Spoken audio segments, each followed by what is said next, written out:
ও কলেজে বেরিয়ে গেছে? না এক্ষুনি বেরুবেন, জামা কাপড় পরছেন।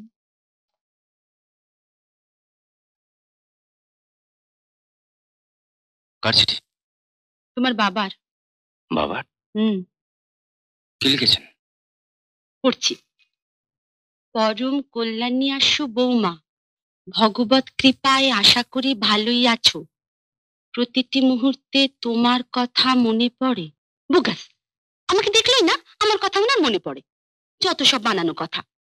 তোমার বাবার চিঠি তুমিই পড়ো।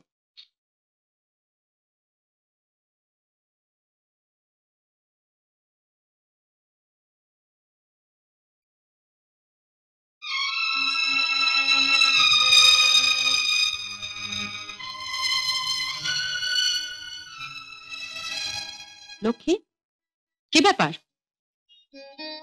ভালো করে ঘর পরিষ্কার করতে জানো না? ওই কাগজটা পড়ে আছে দেখতে পাচ্ছ না? যাও তুলে ফেলে দাও। ও হ্যাঁ।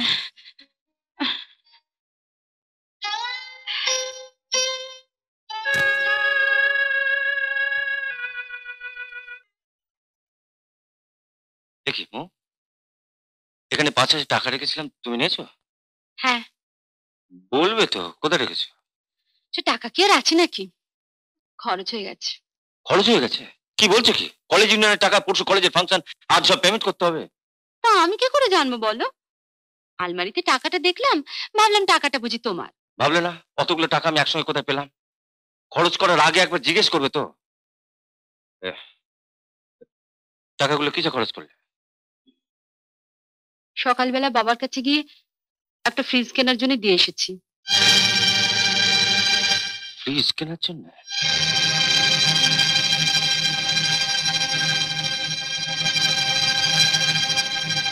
তুমি এখনই যাও, তোমার বাবার কাছে টাকাটা ফেরত নিয়ে এসো।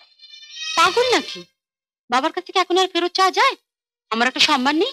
তোমার বাবার কাছে তোমার সম্মান বাঁচাতে গিয়ে হাজার হাজার ছাত্র ছাত্রীর সামনে আমাকে চোর সাজাবে? হ্যাঁ? এখনো সময় আছে, টাকাটা জোগাড় করে দিয়ে দিলেই হয়। আচ্ছা, এটা কি 100 কি 200 টাকা যে কারো কাছে চাইবার পেয়ে যাবো? তুমি তুমি তোমার বাবার কাছ থেকে টাকাটা ফেরত নিয়ে এসো। এভাবে আমাকে ছোট করে দিও না প্লিজ। আমি পারবো না। বাড়িতে কাকা কাকিমা এসেছেন, আমি তাদের সামনে বাবাকে টাকাটা দিয়েছি। এখন চাইতে গেলে তোমার সম্মানটা কোথায় থাকে বলো তো?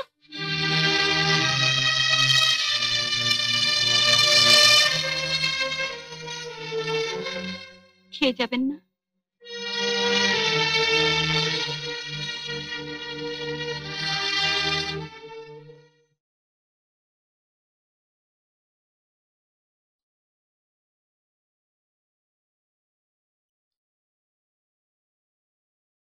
অনেক রাত হয়ে গেছে, এবার যা সুবিধা। তুই বাড়ি যা, আমি যাচ্ছি। কিন্তু এইভাবে চিন্তা করতে লাভ নেই। আচ্ছা, আমি যা বললাম তাই কর। কাল কলেজে গিয়ে বলবি যে তোর টাকাটা পকেট মার হয়ে গেছে। মিথ্যে কথা বলার অভ্যেস আমার নেই। কিন্তু প্লিজ আমাকে একটু একা থাকতে দে। Leave me alone. Okay, good night.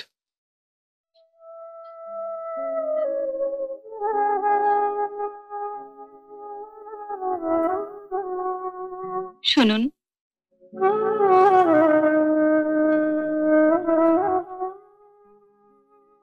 কাল সকালে এগুলো বিক্রি করে কলেজে 5,000 টাকা দিয়ে দিন। তুমি আমাকে আর ছোট করো না লক্ষ্মী,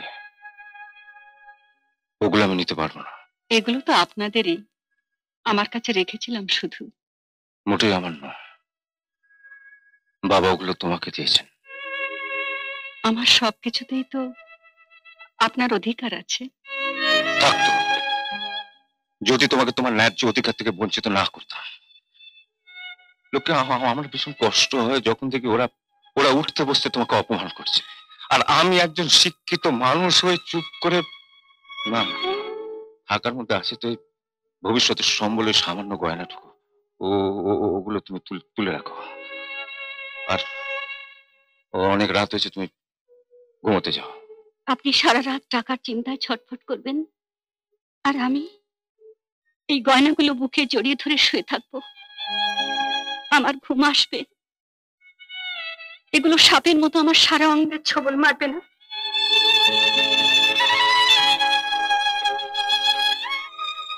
আপনি আমার সব,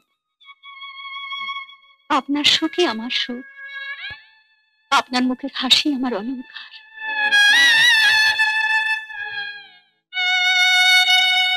আপনি যদি আজ আমাকে ফিরিয়ে দেন, কাল সকালে আমি এখান থেকে চলে যাব।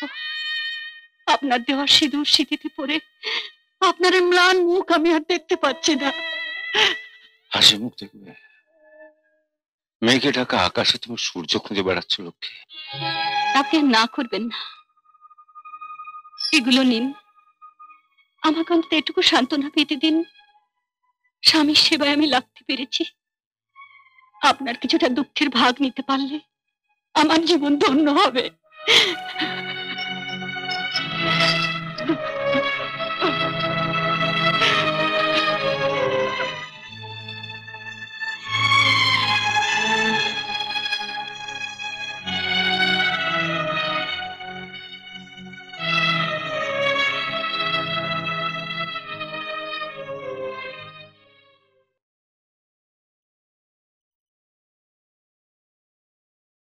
শ্রীচরণেশু বাবা, আপনার চিঠি পেয়েছি। আপনার আশীর্বাদে আমরা ভালোই আছি।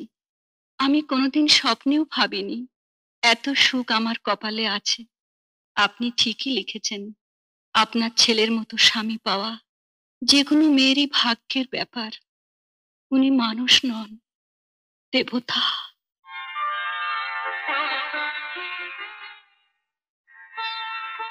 কি লিখেছে? হ্যাঁ? কি লিখেছে? দাঁড়া পড়ি। সব সময় আপনার কথা মনে পড়ে, চিন্তা হয় আপনার জন্য। শরীরের প্রতি যত্ন নেবেন, ডাক্তার কাকা যেভাবে চলতে বলবেন চলবেন। ওনার ভরসাতে আমরা এত দূরে থেকেও একটু নিশ্চিন্তে আছি। আপনার ছেলের জন্য কোনো চিন্তা করবেন না। আমি বেঁচে থাকতে ওকে কোনো দুঃখ পেতে দেব না। আর কি, আপনিও ডাক্তার কাকা আমার প্রণাম নেবেন। ইতি আপনার স্নেহধন্যা বৌমা। ডাক্তার, আমার বৌমা তোমারও খুব ভক্ত হয়ে উঠেছে। কিরকম? কি লিখেছে জানো? কি? তোমার ভরসাতে নাকি আমাকে এখানে রেখে গেছে। ও শুধু তোমার বৌমা নয়, আমারও বৌমা। নিশ্চয়ই নিশ্চয়ই। দাও, এই নাও, না দেবো না। এক শর্তে দিতে পারি। কি শর্তে বলো? তুমি এই নিমতে ওষুধগুলো আমাকে খাওয়াবে না। ও, তুমি ওষুধ খাবে না? না। খাবে না তো? না। না, তোমার আসল দাওয়ায়ের ব্যবস্থা করছি। কি? কাল তুমি কলকাতা যাবো। হ্যাঁ। বৌমার কাছে গিয়ে সমস্ত নালিশ করবো। চুর খাচ্ছ না, পত্র খাচ্ছ না, গরম দোহাই জলে স্নান করছো ডাক্তার, না। ডাক্তার দোহাই, ওটি করো না। বৌমাকে কিছু বললে আমার কথা ভেবে কান্নাকাটি করে একসা করবে। এই নাও, তুমি পড়ো। পথে এসো। সুরজিৎ, আপনি? আমি তোমায় সারা কলেজ খুঁজে বেড়াচ্ছি। একজন প্রফেসর বললে তুমি এখানেই আছো। বসুন। ল্যাংচা আসার সময় দেখলাম গরম গরম ভাজছে, টাটকা ছানার। আমি তো জানি তুমি ল্যাংচা খেতে খুব ভালোবাসো, তাই ভাবলুম। আমি তো তোমার বাড়িটা ঠিক চিনি না, তাই কলেজে চলে এলাম। আমি কলকাতা আসছি শুনে দাদা বললেন যে যখন কলকাতায় যাচ্ছ তখন ওদের খোঁজটা নিয়ে এসো।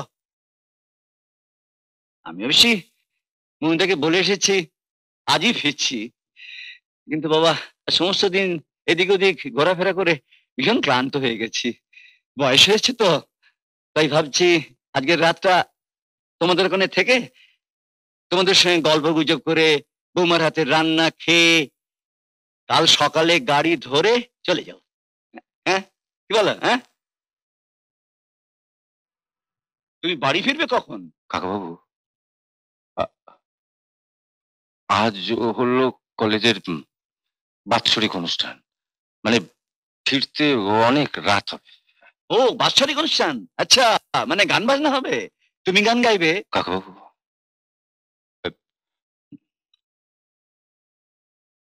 আপনাকে একটা কথা বলতে আমার খুব খারাপ লাগছে।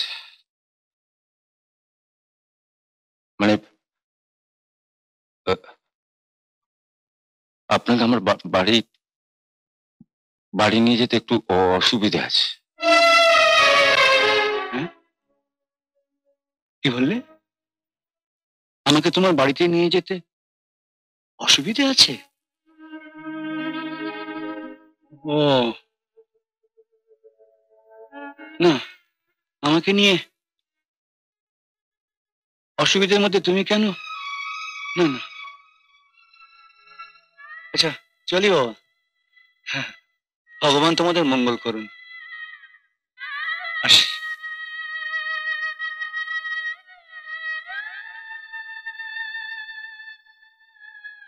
ল্যাংচারা নিতে তোমার নিশ্চয়ই আপত্তি নেই? না না, তোমার যদি কোনো আপত্তি থাকে তাহলে নিও না।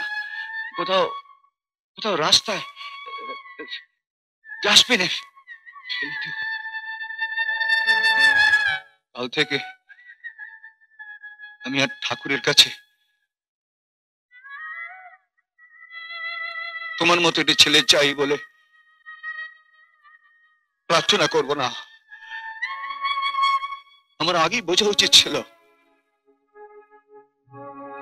রামচন্দ্র শুধু দশরথের ঘরেই জন্মা।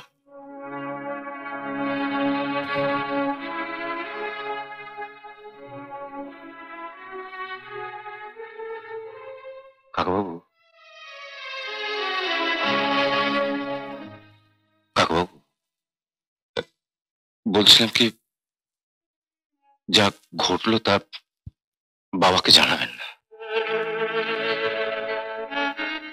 দুঃখ ভাবে এই তো? বাবার মনে দুঃখ দিতে খুব বুকে বাজে, তাই না?